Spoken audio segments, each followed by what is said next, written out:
Center camera in Holton, where we are seeing that sun begin to rise and still have some clouds in the sky, but those will be dispersing here over the course of this morning and into the early afternoon hours for what should be a colder day across the area. High temperatures are only going to reach around freezing, a few of us a little bit above that, maybe a few of us below that mark just slightly, but definitely going to be the coldest day we expect here in the near future as things are really going to start warming up as we head towards the start of next week. High temperatures should be in the 40s for at least a couple of days, and temperatures right now mostly in the 20s and a few of us in the teens. We can still see some pretty thick cloud cover over the area, so it will be a bit of a slower gradual increase of that sunshine here later on. Winds are not going to be too strong though throughout the afternoon, so the feels like probably only going to be in the upper 20s really at the lowest point.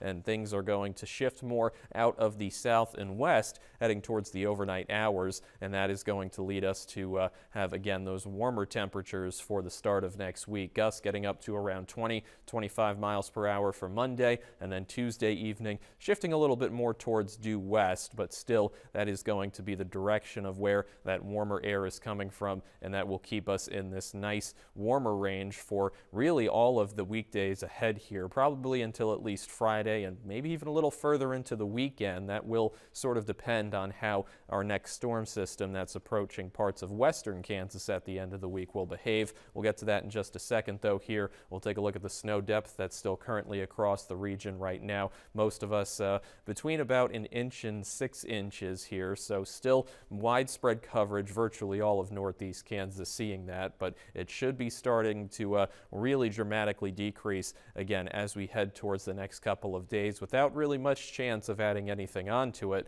Of course, though, we are going to be watching for some further chances of precipitation as we head towards the end of this upcoming week into Friday, especially in the afternoon hours. Now, we've been talking about that chance of mixed precipitation, but as of right now, it does look like those models are getting in further agreement that we should really only see rain here across the region after a couple of days of those warmer temperatures. It's going to be harder for any sort of mixed winter precipitation to really fall from the sky, and while it could be lasting into Saturday morning, it definitely doesn't look like it will be a significant event impact-wise for northeast Kansas. Again, highs today mostly in that lower 30s range. It's a little bit below the average, and heading into tonight will be a little bit below the average once again around the middle to upper teens range, but then heading into Monday well into the 40s. We'll be talking about possibly even seeing the 50s at some points here heading towards Wednesday and Thursday especially.